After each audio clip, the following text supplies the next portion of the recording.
6542페이지에 보시면 갈대아에 대한 모수 예언이 나옵니다. 근본적인 그 목적은 아까 나타났던 그 아수르 패망하고 같습니다. 여호와 하나님의 계시의 목적이 있는 거죠. 그 택한 백성들에게 알려준다고 하는데 그 택한 백성의 범주에 다른 이방인들도 이미 들어와 있다는 사실을 염두에 두시면서 참 살펴보도록 그렇게 하겠습니다. 1장에 보면 그 갈대아 보스에 대해서 간구하는 내용이 나타납니다. 이 시간으로 보면은요, 아직 이 갈대아가 3차까지가 아니라 이제 막 쳐들어오는 지경이라고 보시면 돼요. 그러니까 아수르가 얼마나 강한 나라였어요. 그죠? 근데 그 아수르를 무너뜨렸던 나라가 더 큰 규모로 지금 예루살렘 주위에 다가오는 거예요. 그리고 예루살렘의 여론은 우리가 예레미야에서 봤지만은 애굽에 의존하자고 하는 여론이 많았어요. 애굽도 손짓을 했고, 그 다음에 애굽도 당시에 막강한 나라였기 때문에. 그리고 실제로 보면은요, 바벨론 제국이 요시야 시대 때 보면 바벨론 제국이 애굽과의 전쟁에서 한 번인가 패한 적도 있어요. 그러니까 예루살렘 사람들은 더더욱 누구 쪽에 붙자고 할까요? 그렇죠. 진짜 이게 하나님의 진짜 섭리인데요. 예레미야를 통해서 분명히 애굽에 붙지 말라고, 애굽을 의지하지 말라고 했는데도 우리 눈에 볼 때는 누가 강한 거예요? 애굽이 강한 거예요. 그게 갈 수밖에 없는 거죠. 이걸 여호와께서 지켜주셔야 되는 거예요. 그걸 여호와께서 말씀으로 지켜주신다고 하는 거고요. 아까 무슨 상황에서 지키신다고 했죠? 환난 중에서 의지하게 하신다고 했죠. 마찬가지 맥락이라고 보시면 돼요. 자, 이 하박국 선지자가 이게 악사하기도 하고요. 그래서 그 3장에 가면 어떤 곡조에 맞추었다 이런 말도 하긴 해요. 그러니까 이제 아주 급박한 상황에서 곡조에 노래를 붙여서 부른다라고 하는 것은 사실 이게 일상적인 건 아닌 거죠. 우리나라 옛날에 보면 저도 이제 할머니가 돌아가셨는데 오래전에 할머니가 밭일을 하다가 부르시는 노래에 보면 우리가 보통 이제 한이 담겨 있다 이런 말들을 하는데 음악 시간에 배우는 것으로 이렇게 파악이 되질 않는 그런 곡조가 있는 거죠. 그런데 이제 어떤 곡조에다가 뭔가 이렇게 담는다라고 하는 것을 악사로서 그런 어떤 노래를 편곡한다라고 하는 게 이게 눈앞에 대적이 오는 상황에 그렇게 곡조에 담을 수가 없는 거거든요. 무슨 말씀 드리려고 하냐면 악사를 하나님이 세워놨는데 즐거운 노래, 찬양의 노래를 부르도록 하는 게 아니라요. 뭐 하는 거죠? 슬픈 통탄의 기도를 하는 방식으로 악사를 세워놨다고 보시면 돼요. 근데 여러분 이런 노래는 이미 우리가 어디서 봤냐면은요. 다윗의 노래에서 많이 살펴봤었어요. 시편에서. 그러니까 무슨 말씀이 가능하죠? 찬양이라는 게 누구 감정에 맞춰서 부르는 찬양이 아니에요. 우리 감정의 어떤 표현으로서 찬양이 아니에요. 그래서 찬양은 방법까지도 하나님께서 하게 하세요. 예. 그러니까 주일인가요? 우리 성도님 한 분이 나오셔서 이제 피아노를 중간에 쉬는 시간에 한 몇 분 치시는데 막 울컥하더라고요, 제가. 그걸 딱 들었을 때. 물론 감정도 묻어나는 거죠. 아는 곡조이기도 한 것이고. 그래서 이제 그분이 제가 이제 강론 시작하려고 하니까 하도 안 쳐봐서요, 그리워서요, 이러면서 이제 잠시 연주했다고 얘기를 해요. 그 방법도 맞는 거고요. 그 방법부터 시작해서 말할 수 없도록 하고 소리만 듣게 할 수도 있고요. 울음을 통해서도 할 수가 있는 거고요. 어떤 방식으로 여호와 하나님을 의뢰하게 하실지는 그 여호와 하나님의 이름을 부르게 하실지는 우리가 선택할 수 있는 게 아니에요. 자, 하박국 같은 경우에 어떤 그런 상황에서 하나님께서 예언을 해주시고 또 앞으로 어떤 일이 일어날지를 알려주는 내용이 나타납니다. 자, 한번 볼까요? 1장 4절에 보시면은요.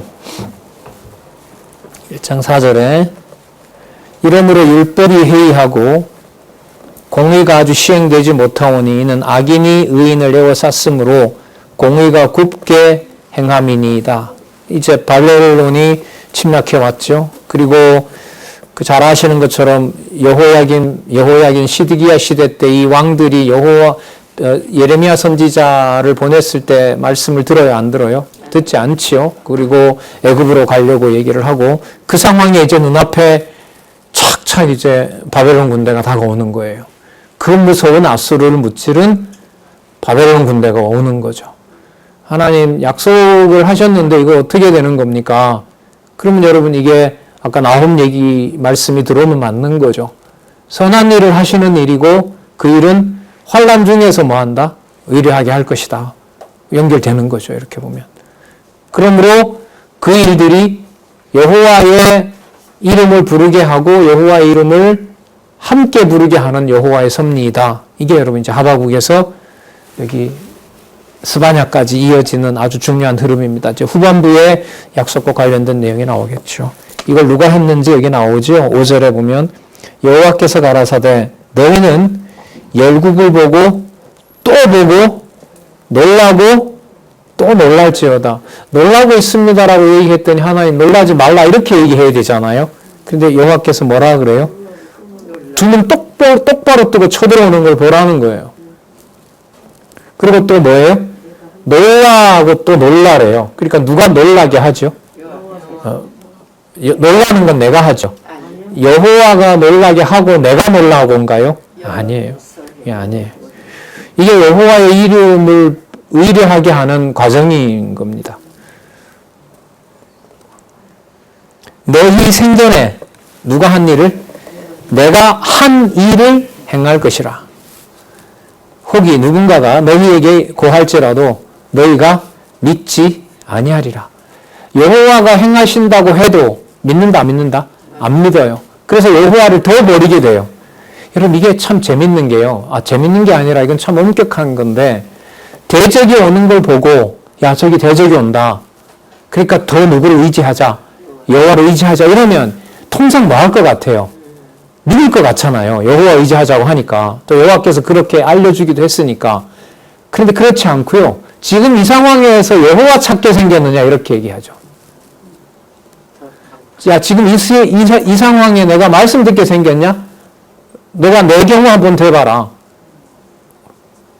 저기 박원기 강사는 그런 말 안 할 것 같죠? 참 살려놓은 거 보면 용해요. 감사해요. 세상 말로 참 희한하고요. 저렇게 배워서 그렇게 악용을 했는데 아직도 이렇게 말씀이 좋아지는 거 보면은요 참 신기해요. 왜요? 지금 이런 경우로 보면 사람을 궁지에 몰면 우리 예레미야에서 살펴봤죠. 여호와를 더 의지해요. 더 악하게 반역할 수도 있어요. 더 악하게 반역해요. 그걸 누가 하신다고요? 여기 여호와가 하시잖아요. 너희에게 고할지라도 너희가 뭐 한다? 믿지 않는다. 온다고 했던 대로 바벨론이 침략해 오니까 여호와를 의지해야지 애굽으로 가면 안 된다라고 얘기해줬고 그 말 그대로 선지자를 보냈는데도 망해야 되니까요. 믿어요? 안 믿어요? 안 믿어요.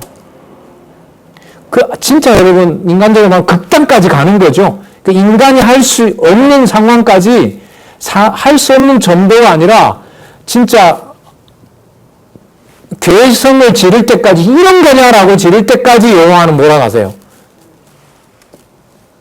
그리고 3차에 걸쳐서 20년 동안 처참하게 망해야 돼요. 여호와의 말씀을 안 듣게 되고 망해야 돼요. 근데 그걸 지금 누가 하시는 일이라고 얘기를 해요? 내가 한 일을 행할 거라고 얘기를 하시잖아요.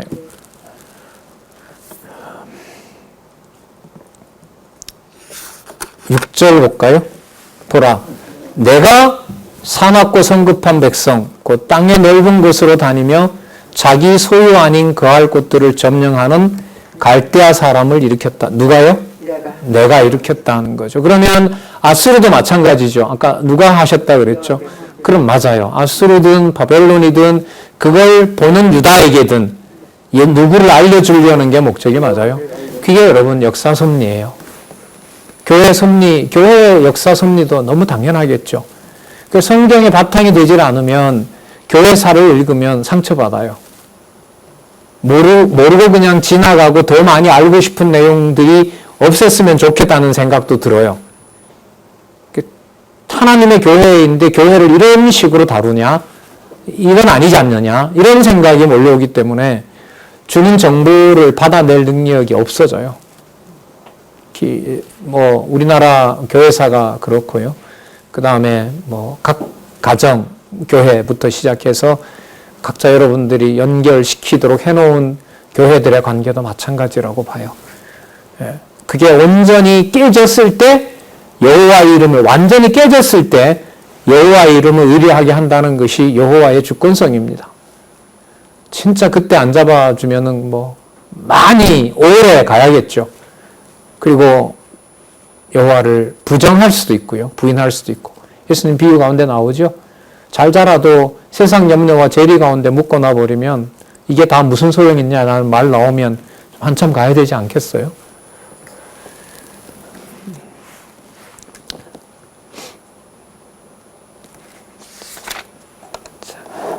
하박국 선지자가 이렇게 얘기를 합니다.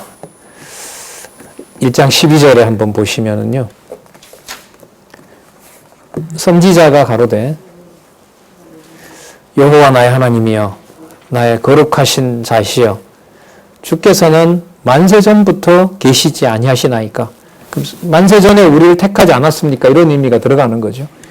우리가 사망에 이르지 아니하나이다. 이 상황에서 저희들이 사망에 이르지 않는다는 것도 알고 있겠습니다. 왜냐하면 창세전에 하나님께서 우리를 조건 없이 택했기 때문에. 그렇다면 이건 너무하지 않습니까? 이런 거죠. 하박국으로서는. 여기서 어떻게 여호와 이름을 찾습니까? 자, 여호와여 주께서 심판하기 위하여 그를 두셨나이다. 바벨론을 세웠다는 걸 얘기하죠. 반석이시여 주께서 경계하기 위하여, 이게 그러니까 징계하기 위하여 이렇게 되겠죠. 징계하기 위하여, 아까 심판하기 위하여가 징계 의미가 되는 거죠. 경계하기 위하여 그를 세우셨나이다. 주께서는 눈이 정결하심으로 악을 참아보지 못하시며 폐역을 참아보지 못하시거늘. 이거는 바벨론이 저렇게 악하게 하는데 여호와여 그냥 둘 리가 없다고 생각을 합니다. 근데 지금 상황이 너무 안 좋습니다. 보호해 주십시오. 이런 말이겠죠.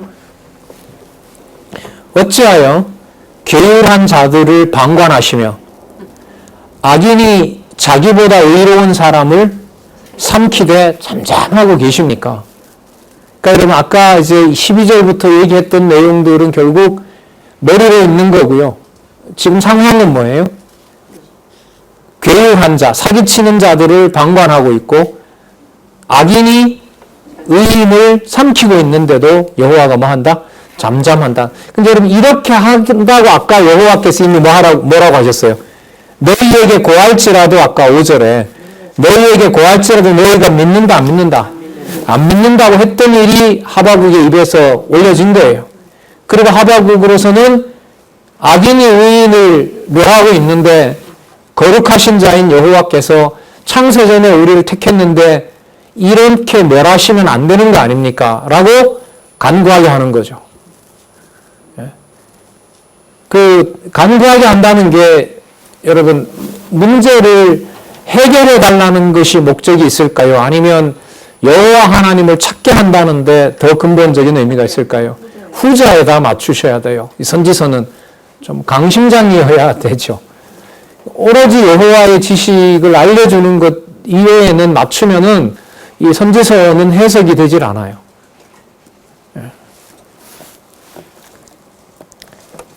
자, 바벨론 침략이 지금 눈앞에 온 거죠. 그러니까 주위에 있는 나라를 다 쓸어버리고, 그러니까 예루살렘까지 오려면은 지금 이라크 지역이잖아요. 이라크 지역에서 예루살렘까지 오려면은 그 중간에 바다 있고요.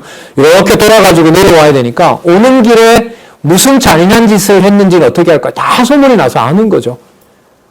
그런 자들이 딱 이제 예루살렘 밖에 있는 거예요. 우리가 말하는 아이고 이제 죽었구나. 끝났구나. 보고 기절해서 죽는 사람이 속출할 정도로 그 상황에서 이제 하박국으로 하여금 여호와를 의뢰하게 하시는 과정이라고 보시면 됩니다. 자, 2절에 여호와께서 뭐라 하시는지 한번 볼까요? 2장 2절요. 여호와께서 내게 대답하여 가라사대 너는 이 묵시를 기록하여 판에 명백히 새기되 달려가면서도 이룰 수 있게 하라. 분명한 약속이라는 사실을 알려주는 거죠. 그러니까 여러분 아까 선한 일을 하시는 분이고 환난 중에서도 의리하게 하신다고 아까 우리 나홈에서 살펴봤잖아요. 근데 지금 듣지 않는다고 했어요. 그리고 듣지 않는다 하더라도 아까 환난 중에서 보호한다는 건 의리하도록 한다는 건 뭐 약속이니까 지켜져야 되는 거죠. 그런데 지금 이 하바국 경우에 오면 그 환난이 강도가 점점 강해지는 거예요, 약해지는 거예요. 더 강해지는 거죠. 그러면 누구의 능력으로는 의리하기가 더 어려워요. 인간의 능력으로는 의리할 수 없다는 결론이 생기는 거예요. 그러면 누가 의리하게 한다는 말을 할 수밖에 없어요. 그렇죠. 여호와께서 의리하게 한다는 말을 할 수밖에 없어요. 뭐 따지고 뭐 분개하고 뭐 어떤 액션을 취해서 거기에 항거하고 이런 것은요. 이런 면에서 보면 아직까지 인간적으로 말하면 힘이 있는 거죠. 항거할 힘이 있는 거죠. 아직도 내가 뭔가를 할 수 있다라는 증거가 되는 건데 착 그냥 맥이 풀리게 하고 아무것도 할 수 없게 만들어 놓은 그 상황에 여호와는 여호와를 그게 의뢰하게 하는 방법이라는 걸 계시하는 거죠. 자, 약속이 선명하긴 한데요. 우리 방식이 또 아니에요. 3절에 보시면 이 묵시는 자, 뭐한 때가 있지만 정한 때가 있나니 그 종말이 뭐한다? 속히 이르겠고 그러니까 이 속히 이른다는 말은 누가 정한 때가 이루어진다는 거죠. 여호와가 정한 때가 이루어지는 게 속히 이루어지는 거예요. 내가 원하는 대로 이루어지는 게 속히 이루어지는 게 아니고요. 여호와가 정해놓은 게 속히 이루어져요. 그러니까 누구 이름을 부르게 하는 최적의 방법인 거죠. 여호와 이름을 부르게 하는 최적의 방법인 거예요. 그걸 주권성이라고 그러죠. 결코 거짓되지 아니하리라. 자, 그런데 뭐 하더라도 비록 더딜지라도 기다리라. 그럼 더딘다는 거예요? 안 더딘다는 거예요? 더딘다는 거죠. 누가 볼 때는? 우리가 볼 때는. 자, 지체되지 않고 뭐 한다? 정령 응하리라. 반드시 이루게 된다는 거죠. 자, 4절 보라. 그의 마음은 교만하며 이 바벨론입니다. 그의 속에서 정직하지 못하리라. 그러나 의인은 여기 의인은 뭐냐면 그 속히 여호와께서 그 의뢰하게 하는 일들을 믿게 되는 자들, 그들이 바로 뭔가요? 의인인 거죠. 그러니까 악인은 누구냐 하면 침략하러 온 바벨론인 거고, 의인은 약하디 약하고 금방 죽을 운명에 처해 있는 자들이 의인이고, 그럼 이제 남는 건 뭐밖에 없어요? 목숨밖에 없는데 여호와밖에 부를 게 없는 자들인 거죠. 자, 의인은 뭐로 말미암아 살리라? 믿음으로 말미암아 살리라. 로마서 1장 17절 말씀을 연상을 할 수가 있죠. 그럼 여기 있던 믿음은 여러분 앞부분에 나와 있던 3절을 가지고 와서 이렇게 연결을 좀 시켜볼게요. 이렇게 되는 거죠. 인간의 눈에 더디게 보이지만 하나님께서는 반드시 지체하지 않는다고 믿게 되는 믿음인 거예요. 아셨어요? 자, 그러니까 앞부분의 본문을 연결을 시키는 거였습니다. 자, 의인은 악인이 아닌 의인은 남은 자는 믿음인데 어떤 믿음이냐 하면 앞부분에 우리 눈에는 더디게 보이지만 절대로 지체하지 않고 결코 지체하지 않고 반드시 여호와 하나님께서 당신의 존재를 확증해 주시고 의지하게 하시게 된다는 것을 믿게 되는 믿음으로 말미암아 살게 된다는 겁니다. 그럼 이때 믿음으로 말미암아 삼는다는 것은 누구 의지가 없어요? 그러니까 하나님께서 누구 의지를 다 빼놓고 누구만 의뢰하게 한 거예요? 그렇죠. 그럼 이때 믿음이 뭐하고 반대가 돼요? 인간이 하는 율법과 반대가 돼요. 그 의미가 로마서 1장 17절이에요. 로마서. 그러니까 여러분 하바국의 지금 1장 2장 짧은 이 내용에 본문의 어떤 흘러가는 내용을 알고 그 로마서 1장 17절을 보는 것하고 그냥 믿음으로 의인으로 산대라는 것하고는 다르죠. 다른 거예요. 로마서는 이 맥락을 이해해야 저는 이해할 수 있다고 봐요. 그렇죠. 인간의 불의함 가운데다 집어넣고 뭐 하는 거죠? 하나님의 의로만 거룩하게 하신다는 내용이 칭의의 복음이기 때문에.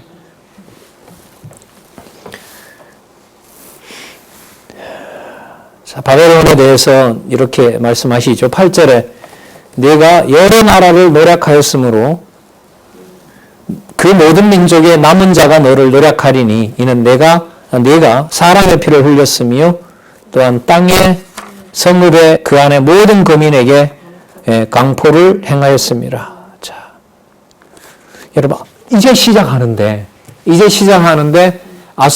바벨론 제국이 앞으로 뭐 한다? 망한다라고 얘기를 하시는 거예요. 그러니까 하박국 눈에 볼 때는 또 유대인들 눈에 볼 때는 바벨론 제국이 망할 부분은 보일까요? 안 보일까요? 안 보여요. 대동아 전쟁을 일으킨 일본이 우리나라를 한일 합방하고 청나라한테 이기고 러시아한테 이기는 걸 그 우리 할머니 할아버지들이 봤을 때 또 미국은 멀리 있어도 너무 멀리 있고요. 누가 봤을 때도 우리나라가 한일 병합이 될 때에 최고의 권력은 누가 가지고 힘은 어느 나라가 가지고 있을까요? 일본이 가지고 있는 게 우리 눈에 볼 땐 역사적 사실인 거예요. 그리고 거기에 이제 많은 사람들이 붙어서 동족을 괴롭히면서도 이제 자기 치부를 뭐 이렇게 재산을 모으고 해서 지금도 이제 그 문제가 아직까지도 연결이 되고 있잖아요. 자, 그런데 여러분 그 역사의 본질이 교회사의 관점으로 봤을 때는 35년 종살이를 해야 되고요. 그리고 해방해야 되고 6.25 전쟁이 일어나야 되고요. 그래서 6.25 전쟁으로 일본이 엄청 부자인 나라가 돼야 되고요. 그 틈바구니에서 하나님의 교회가 하나씩 그래서 면 단위, 리까지 저희들 사는 데가 면이거든요. 면에 리가 한 수십 개가 되는데 그 리에 그 좁은 시골인데도 교회가 4개인가 있었어요. 5개인가 있었어요. 그러니까 리마다 있었어요. 저희들이 벽촌인데요. 삼쪽 바닷가에서 저기 태백산 쪽으로 올라가는 데인데 내륙이죠. 그 동네인데도 지금 한 곳이 없어졌고요. 지금도 4곳인가 어쨌든 있어요. 예. 그런 섭리의 중심에서 여호와의 이름을 여호와께서 보존하신다라고 정리를 하지 않으면 그게 뭐 그런데 그런 조그만한 교회 성게 무슨 의미가 있냐 이렇게 말하면 큰일 나죠. 예. 자, 그래서 여러분 이렇게 쳐들어오고 이제 무서운 침략이 시작되는데 이런 회복해 주시겠다는 바벨론을 쳐주시겠다는 이런 약속이 여러분 인간들에게는 무슨 위로가 되겠어요? 당장 이제 빨리 가서 애굽에 붙어야 되는 게 우리에겐 중요한 거지. 근데 하나님 그렇게 못하게 하세요. 하나님의 방법은 달라요. 진짜 아무도 손 못 대게 20년 동안 망하게 하고요. 애굽으로 가는 자를 하나님이 뭐예요? 다 죽여요. 그죠? 그다리아를 통해서 통치하겠는데 그 백성들 남은 자도 다 죽이잖아요. 그리고 오직 누구만 섬기게 해요? 바벨론만 섬기게 해요. 그런데 바벨론에 갔더니 거기서 누구를 배우는 일이 생겨요? 여호와의 이름을 배우는 일이 생기는 거예요, 거기가. 6553페이지에 보시면 2장 9절에서부터 20절 불의를 행하며 우상을 만든 갈대아는 반드시 화가 임한다고 예언을 합니다. 자, 한참 후의 일이 되는 거죠. 이 당시가 만약에 605년에 침략이 되니까 605년만 하더라도 앞으로 적어도 80년 후의 일인 거죠. 70년 후에 일이 일어나는 겁니다. 13절 볼까요? 민족들이 요거 볼게요. 자, 이 바벨론에 대해서 이런 약속을 하고 있으니까요. 12절에 보시면요. 피로 읍을 건설하며 불의로 성을 건축하는 자에게 뭐가 있다? 화가 있게 된다. 이 바벨론을 반드시 없애겠다는 거죠. 똑같은 부분 또 한번 읽어볼게요. 15절 바벨론이 어떤 자들인지 보세요. 이웃에게 술을 마시되 자기의 분노를 더하여 그로 취하게 하고 그 하체를 드러내는 자에게 화가 있을 것이다. 자, 13절 보시기 바랍니다.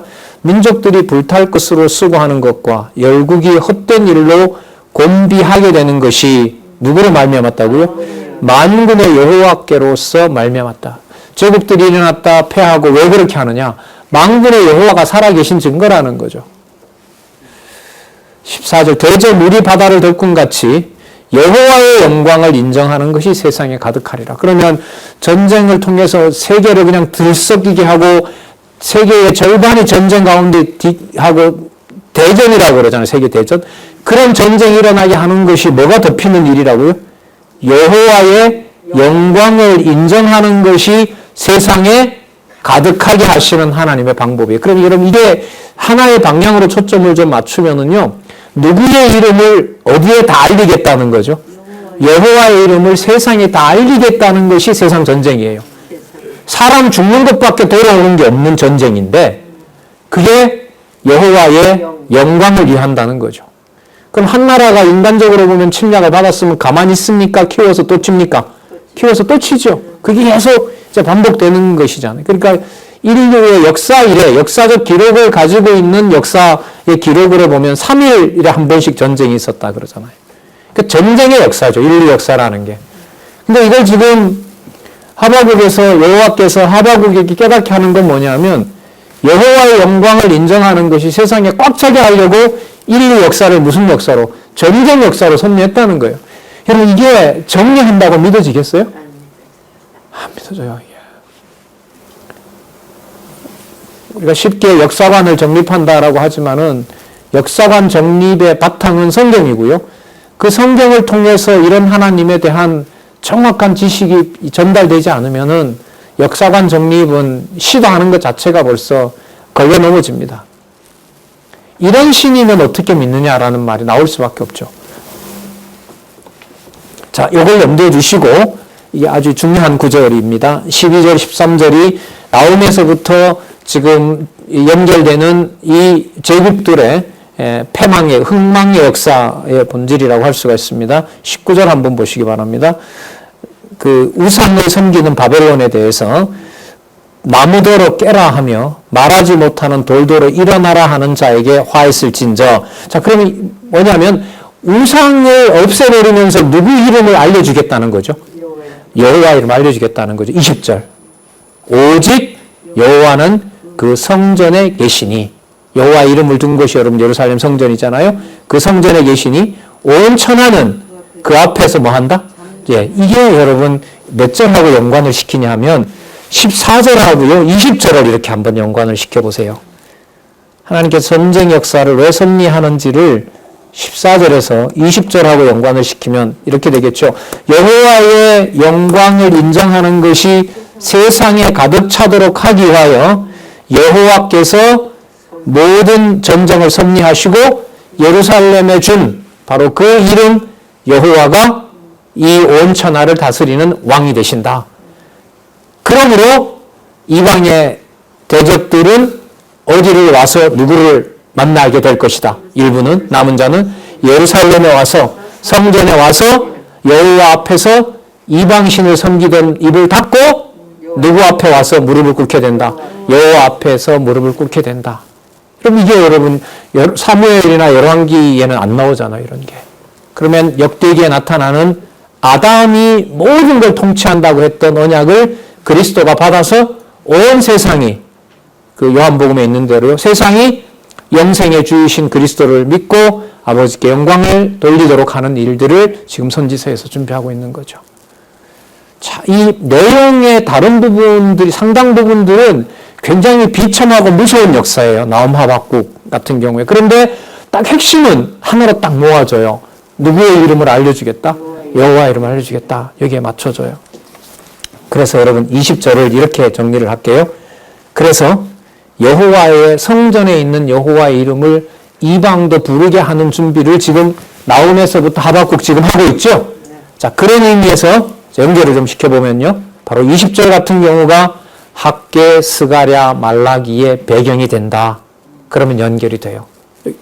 이해가 되시죠? 여호와의 이름이 있는 성전에 누구도 오게 된다? 이방인도 와서 여호와의 이름을 알게 될 것이다. 그런 의미에서 학개서는 성전도 더 커야 되고 아까 우리 이미 지나왔죠? 예루살렘뿐만 아니라 어디에서 각 처에서 누구의 이름을 부르게 된다? 여호와 이름을 부르게 된다는 내용도 아까 나왔었고요. 자, 그래서 지금부터 여러분 유의하실 것은 또 그런 부분들을 이제 볼 텐데요. 학개, 스가랴와 말라기의 배경이 된다라는 말이 중요합니다. 지금부터는. 자, 그래서 이걸 살펴봤고요. 그러므로 여기에 나훔, 하박국, 스바냐에 이런 내용이 나왔구나. 이런 내용이 바로 누구의 전으로 오는 일이 여호와의 성전으로 오는 기회가 되는 거구나. 그래서 여러분 나훔, 하박국, 스바냐가 학개, 스가랴, 말라기와 딱 연결이 돼요. 그런 단서를 하나 잡는다면 여러분 20절 같은 경우가 전체 내용에서 연결해가는 아주 중요한 부분이 되겠죠. 몇 군데 더 한번 또 그런 의미에 살펴보도록 할게요. 3절에 보면 갈대아 보수를 여호와께서 하신다고 얘기를 하십니다. 여러분 계속해서 나오지만은 이런 것들을 누가 이루신다는 거죠. 자, 2절을 한번 보시기 바랍니다. 3장 2절에 여호와여 내가 주께 대한 소문을 듣고 놀랐나이다. 여호와여 주는 주의 일을 이 수년 내에 부응하게 하옵소서. 이 수년 내에 나타내시옵소서. 그 다음 보세요. 진노 중에라도 긍휼을 잊지 마옵소서. 그럼 뭐와 뭐가 같이 붙어 있는 거죠? 진노와 긍휼이 여러분 같이 붙어 있는 거였어요. 이해가 되세요? 자, 이게 여러분 아까 어디에서 나왔냐 하면 나훔 1장 7절. 나훔 1장 7절. 여러분 진노 중에라도 긍휼을 잃지 마옵소서에다가요. 나훔 1장 7절을 메모 한번 해보세요. 그리고 나훔 1장 7절을 다시 한번 읽어볼게요. 여호와는 선하시며 환난 날에 산성이라. 그는 자기에게 의뢰하는 자를 아시느니라. 그러니까 환난이 버리려는 게 아니라 여호와를 의지하게 하는 자를 더 분명하게 챙기는 섭리가 된다는 거예요. 그래서 지금 여러분 진노 중에라도 긍휼을 잊지 마옵소서라는 기도가 가능한 겁니다. 자, 그럼 한번 또 볼게요. 진노 중에서도 긍휼을 잊지 않는 것은 왜 그렇게 하느냐? 아니, 누가 그렇게 하느냐? 8절.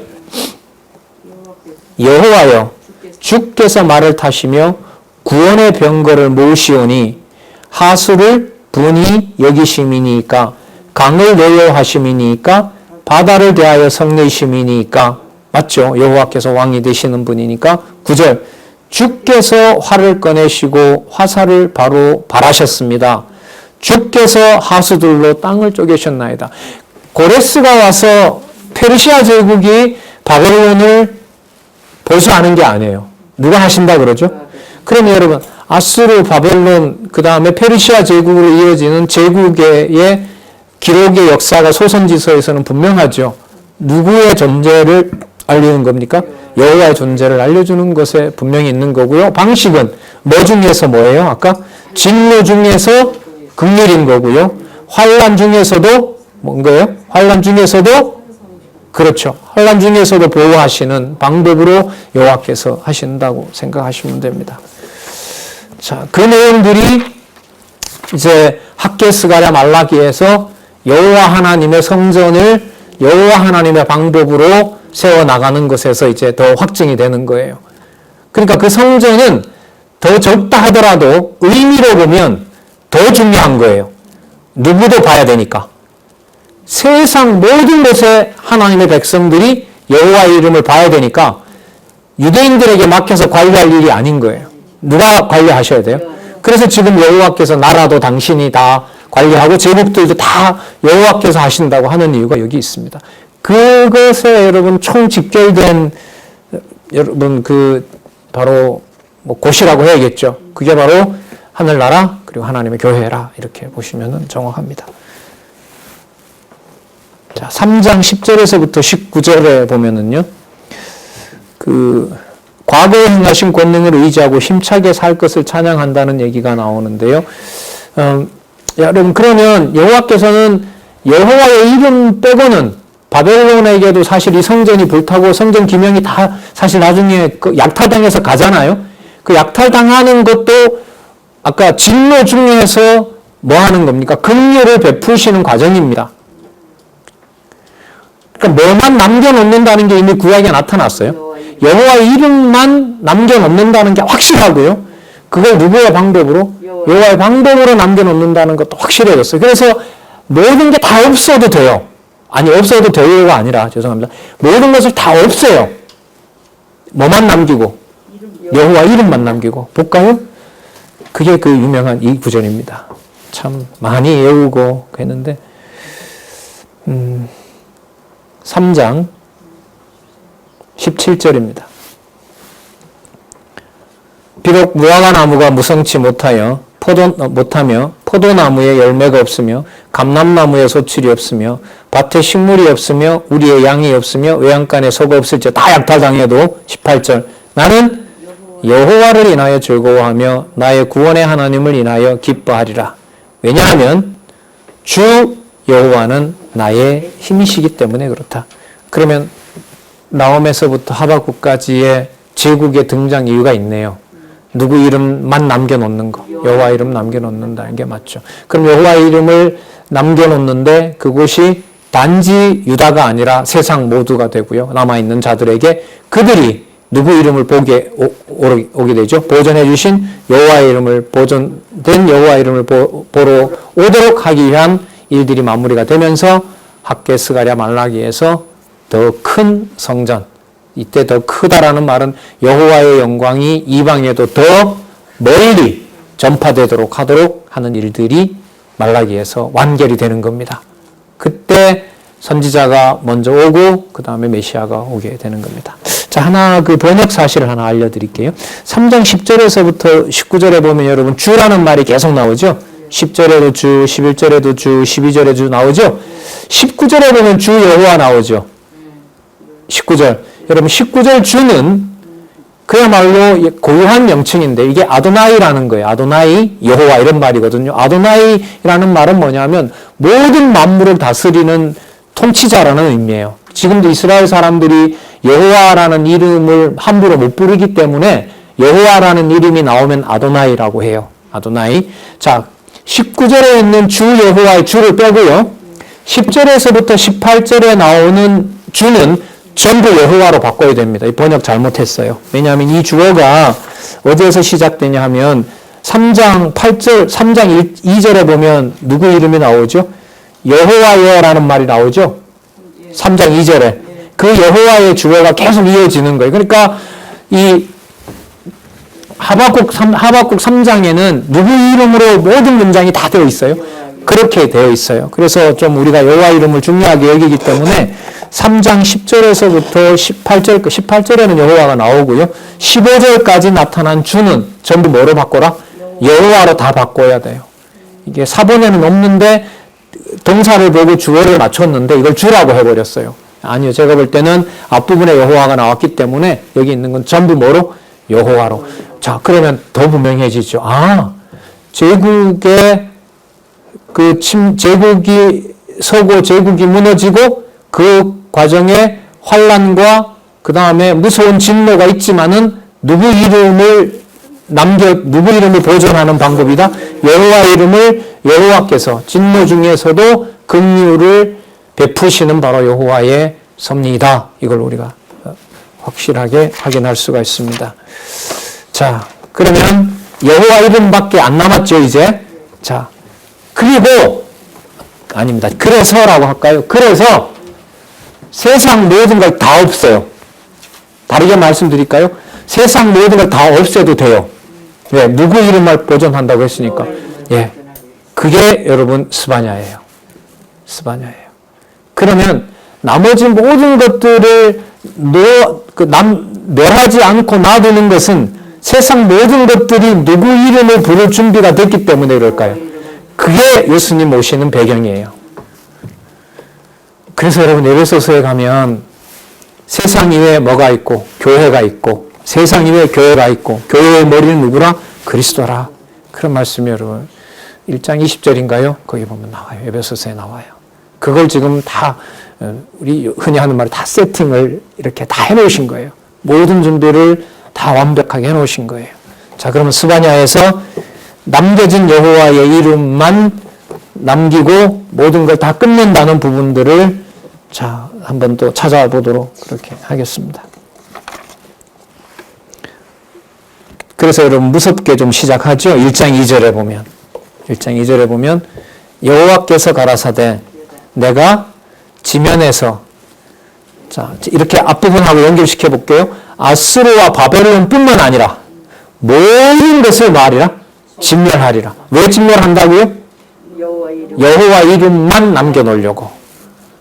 여호와 이름만 남겨. 이게 뭐냐면 실체에 대한 진실인 거예요. 그럼 이거는 눈에 보이는 걸로 판단을 하면 될까요? 안 되는 거예요. 그게 그리스도가 오셔서 말씀하시는 하나님의 나라이고 이게 교회라고 보시면 돼요. 자, 2절이 그런 의미에서 아주 유의미하게 들어오고요. 3절에 보면 내가 사람과 짐승 진멸하고 공중의 새와 바다의 고기와 거치게 하는 것과 악인들을 아울러 다 진멸해버린다. 그래서 내가 사람을 지면에서 멸절하리라. 그래서 전쟁이 거듭 일어나는 거예요. 4절에 보면 내가 유다와 예루살렘 모든 거민 위에 손을 펴서 뭐예요?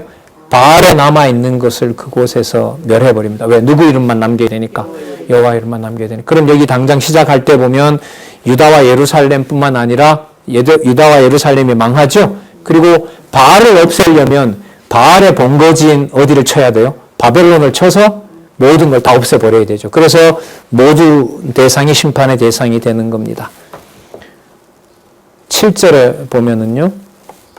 6절에 보면 여호와를 배반하고 쫓지 아니하는 자, 여호와를 찾지도 아니하고 구하지도 아니하는 자, 자 멸절한다는 겁니다. 7절 주 여호와 앞에 잠잠할지어다. 이는 뭐가 가까웠다? 여호와의 날이 가까웠으므로. 자 그다음 보세요. 여호와가 뭘 준비해요? 여호와가 희생을 준비하고 그 청할자를 구별하였습니다. 이건 누구를 부르는 거죠? 바벨론을 부르게 된다는 거죠. 자,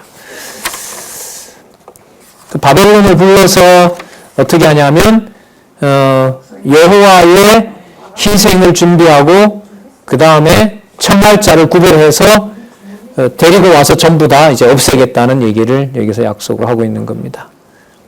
자, 8절에 보면 여호와의 희생의 날에 내가 방백들과 왕자들과 이방의 의복을 입은 자들, 이방신 숭배자들이겠죠. 전부 다 없앤다. 그 날을 뭐라고 부르냐면요. 1장 14절에 보세요. 자, 아마 여러분 체크되어 있을 거예요.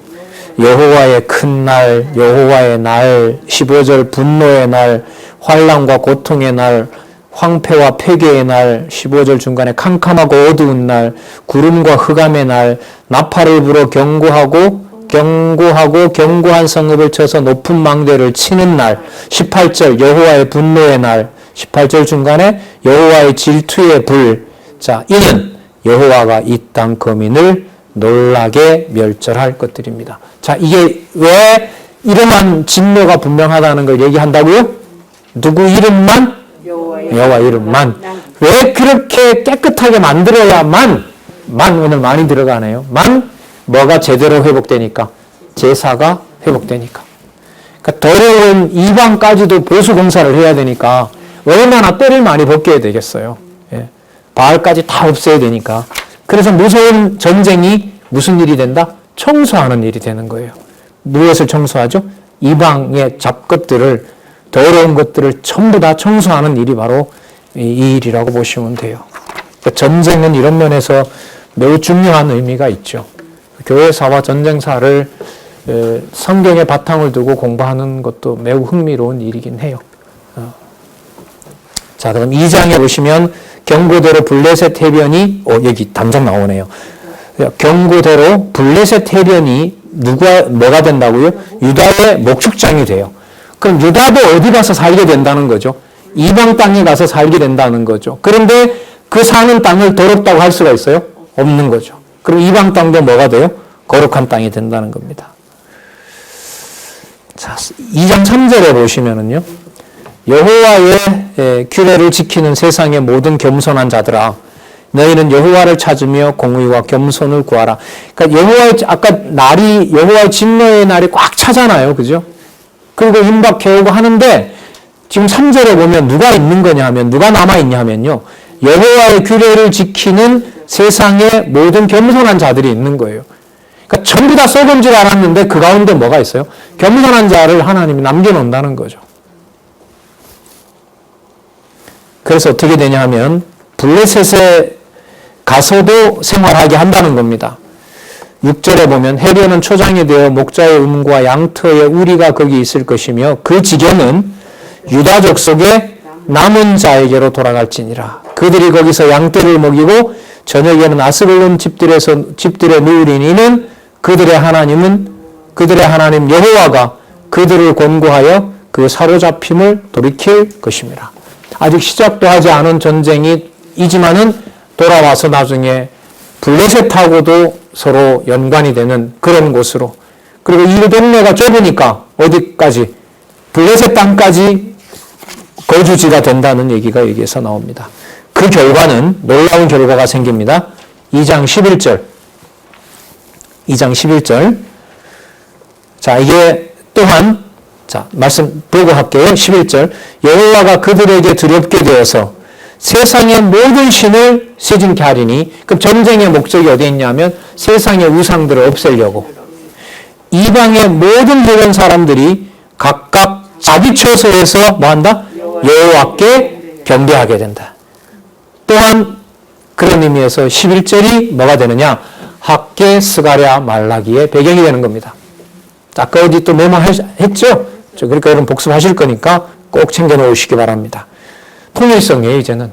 여러분들과 저에게 남아있는 과제물은 오늘 성경신학 개론이 나왔잖아요. 오늘 나온 걸 보면서 우리가 할 일은, 또 하고 싶은 일은 저는 그래요.